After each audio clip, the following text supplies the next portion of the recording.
Alors Dieu prononça toutes les paroles que voici. Je suis le Seigneur ton Dieu, qui t'ai fait sortir du pays d'Égypte, de la maison d'esclavage. Tu n'auras pas d'autre Dieu en face de moi. Tu ne feras aucune idole, aucune image de ce qui est là-haut dans les cieux, ou en bas sur la terre, ou dans les eaux par-dessous la terre. Tu ne te prosterneras pas devant ces dieux, pour leur rendre un culte. Car moi, le Seigneur ton Dieu, je suis un Dieu jaloux. Chez ceux qui me haïssent, je punis la faute des pères sur les fils, jusqu'à la 3e et la 4e génération. Mais ceux qui m'aiment et observent mes commandements, je leur montre ma fidélité jusqu'à la 1000e génération. Tu n'invoqueras pas en vain le nom du Seigneur ton Dieu, car le Seigneur ne laissera pas impuni celui qui invoque en vain son nom. Souviens-toi du jour du Shabbat pour le sanctifier. Pendant 6 jours, tu travailleras et tu feras tout ton ouvrage. Mais le 7e jour est le jour du repos, Shabbat en l'honneur du Seigneur ton Dieu. Tu ne feras aucun ouvrage, ni toi, ni ton fils, ni ta fille, ni ton serviteur, ni ta servante, ni tes bêtes, ni l'immigré qui est dans ta ville. Car en 6 jours, le Seigneur a fait le ciel, la terre, la mer, et tout ce qu'ils contiennent, mais il s'est reposé le 7e jour.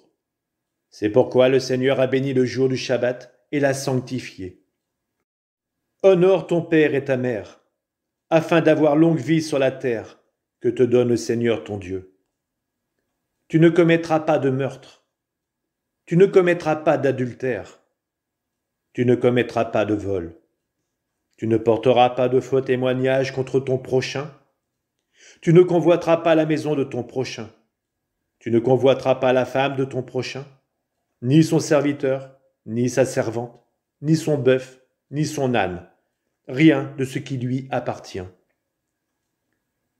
Tout le peuple voyait les éclairs, les coups de tonnerre, la sonnerie du cor et la montagne fumante. Le peuple voyait. Ils frémirent et se tinrent à distance.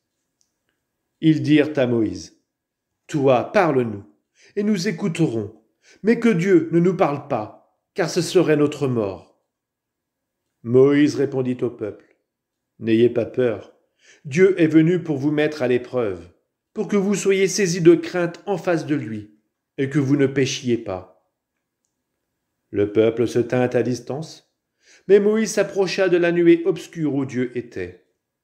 Le Seigneur dit à Moïse, « Tu parleras ainsi aux fils d'Israël. Vous avez vu que je vous ai parlé du haut des cieux. Vous ne ferez pas à côté de moi des dieux d'argent ou d'or. Vous n'en ferez pas pour moi. Tu me feras un autel de terre pour offrir tes holocaustes et tes sacrifices de paix, ton petit et ton gros bétail. En tout lieu où je ferai rappeler mon nom, je viendrai vers toi et je te bénirai. Mais si tu me fais un autel de pierre, tu ne le bâtiras pas en pierre de taille, car en y passant ton ciseau, tu les profanerais.